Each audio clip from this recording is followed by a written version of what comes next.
Hello friends, എല്ലാവർക്കും എൻ്റെ YouTube ചാനലിലേക്ക് സ്വാഗതം. ഇന്നത്തെ നമ്മുടെ ടോപ്പിക് എന്ന് പറയുന്ന രണ്ട് ടോപ്പിക്കാണ്. FTX എക്സ്ചേഞ്ചുമായി ബന്ധപ്പെട്ട് ആദ്യം പറയുന്നതായിരിക്കും. അതിനുശേഷം നമ്മൾ ക്രിപ്റ്റോ മാർക്കറ്റ് അനാലിസിസിൻ്റെ അകത്തുള്ള കാര്യങ്ങൾ പറയുന്നതായിരിക്കും. അതുപോലെ തന്നെ ഞാൻ യൂസ് ചെയ്യുന്ന ഇന്ത്യൻ എക്സ്ചേഞ്ച്, ഇന്റർനാഷണൽ എക്സ്ചേഞ്ചിൻ്റെ ലിങ്ക് എല്ലാം ഡിസ്ക്രിപ്ഷനിൽ കൊടുത്തിട്ടുണ്ട്. താല്പര്യമുള്ളവർക്ക് ജോയിൻ ചെയ്യാവുന്നതാണ്.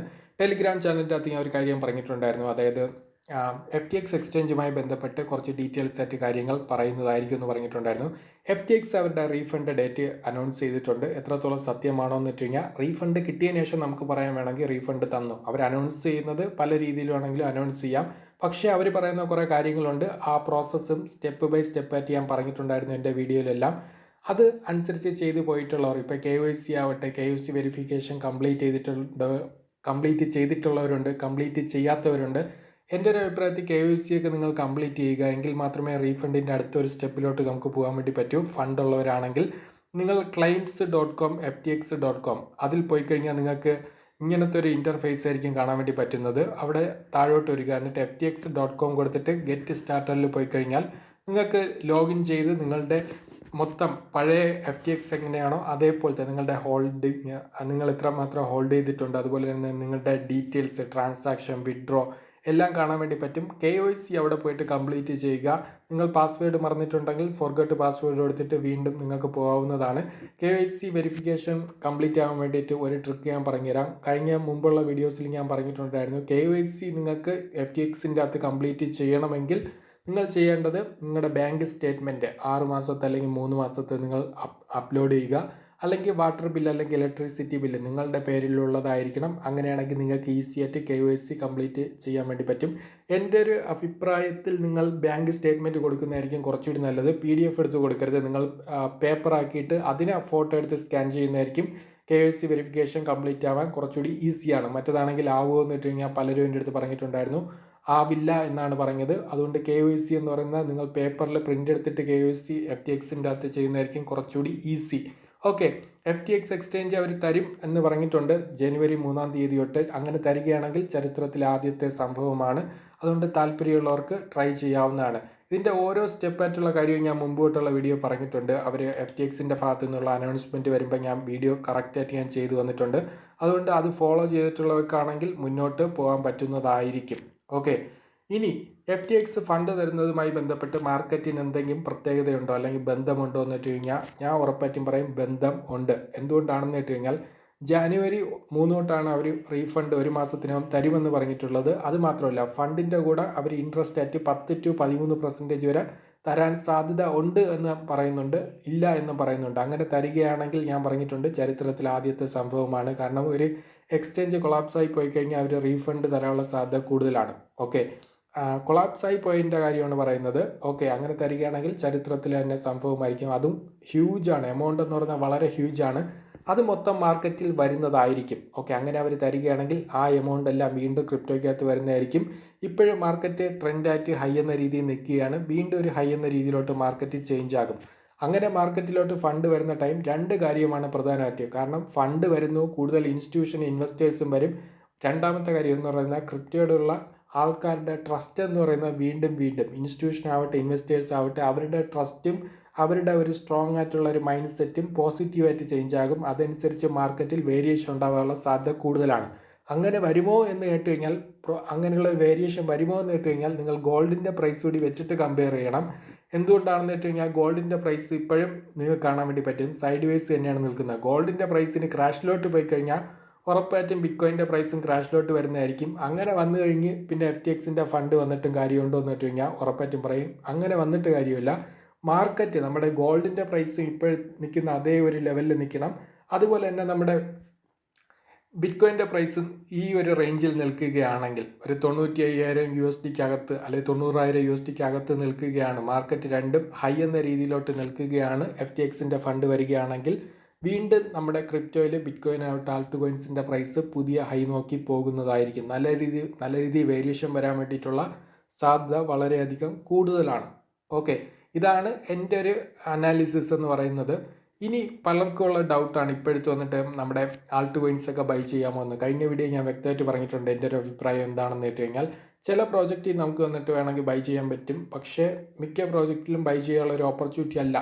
ഞാൻ എന്തുകൊണ്ടാണെന്ന് വെച്ച് കഴിഞ്ഞാൽ നല്ല പ്രോജക്റ്റ് എപ്പോഴും കുറച്ച് മാത്രമേ ഉണ്ടായിരിക്കൂ. അതിൽ ബെസ്റ്റ് ബൈ പ്രൈസ് റേഞ്ചിൽ നമുക്ക് എൻ്റർ ആവാൻ വേണ്ടി പറ്റണം. ഓക്കെ, അവിടെയാണ് നമ്മുടെ ഏറ്റവും വലിയ സ്കില്ലും പ്രോഫിറ്റും നമ്മുടെ മുന്നോട്ട് പോകാനുള്ള ഒരു മൈലേജ് എല്ലാം കിട്ടുന്നത്. ആ ഒരു പോർഷൻ, ആ ഒരു ബെസ്റ്റ് ടൈമാണ്. അത് യൂസ് ചെയ്തിട്ടുള്ളവർക്ക് ക്രിപ്റ്റോ പ്രോഫിറ്റ് വളരെ ഈസി ആയിട്ട് എടുക്കാം. ഇപ്പം നമുക്ക് XRP ഒക്കെ ഏകദേശം 0.30 0.40 ഒക്കെ റിപ്പീറ്റ് ചെയ്ത് പറഞ്ഞതാണ്.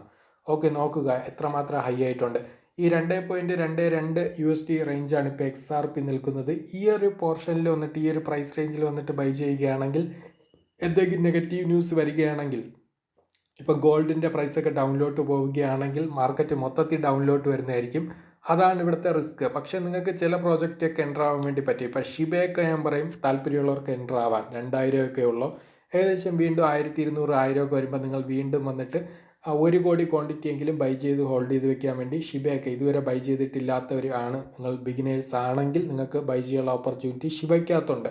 എല്ലാ പ്രോജക്റ്റിൻ്റെ അകത്തും ഉണ്ടെന്ന് ഞാൻ പറയില്ല, ചില പ്രോജക്റ്റിൻ്റെ അകത്തുണ്ട്. താല്പര്യമുള്ളവർക്ക് ട്രൈ ചെയ്യാവുന്നതാണ്.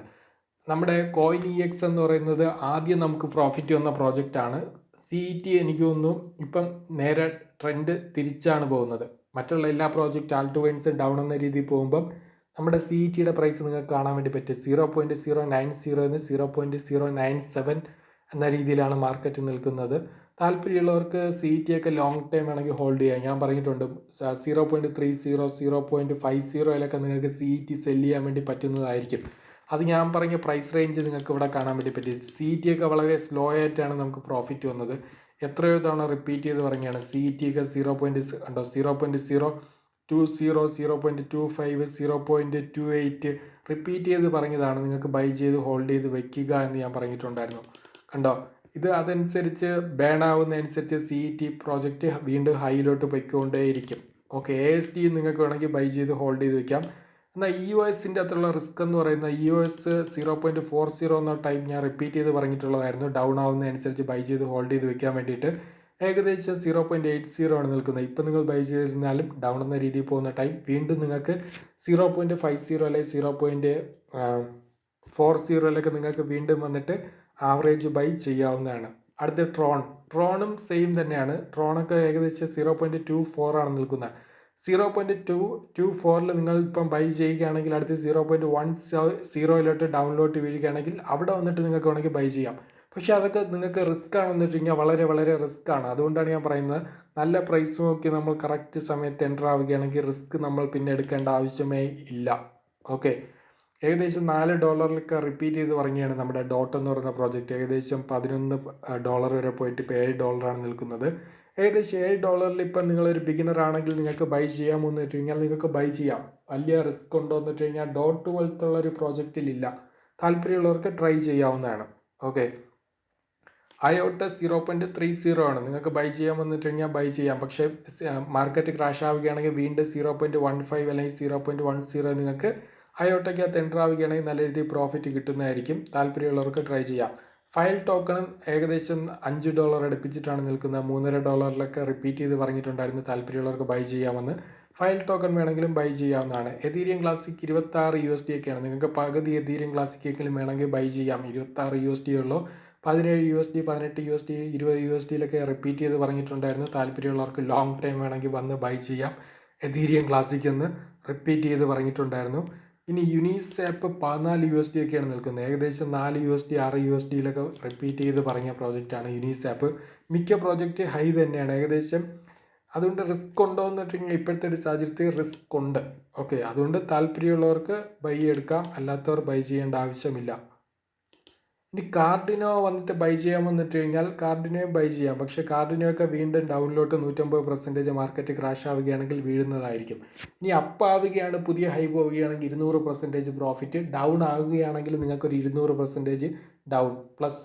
പ്ലസ് ആയിരുന്നാലും മൈനസ് ആയിരുന്നാലും 200% ആണ് നിങ്ങളുടെ റിസ്ക് റിവാർഡ് എന്ന് നിങ്ങൾക്ക് വേണമെങ്കിൽ കരുതിയിട്ട് ഇപ്പോഴത്തെ ഒരു മാർക്കറ്റ് കണ്ടീഷൻ അനുസരിച്ച് വേണമെങ്കിൽ മുന്നോട്ട് പോകാവുന്നതാണ്. പക്ഷേ നേരത്തെ പ്രോഫിറ്റ് എടുത്തിട്ടുള്ളവർക്കാണെങ്കിൽ പ്രശ്നമില്ല. അവരുടെ കയ്യിൽ വീണ്ടും ഫണ്ടുണ്ട്. അവർക്ക് വീണ്ടും വന്നിട്ട് ആവറേജ് ബൈ ചെയ്തിട്ട് വേണമെങ്കിൽ എൻ്റർ ആയിക്കൊണ്ടേ ഇരിക്കാം. ഓക്കെ, അതുകൊണ്ട് താല്പര്യമുള്ളവർ ട്രൈ ചെയ്യുക.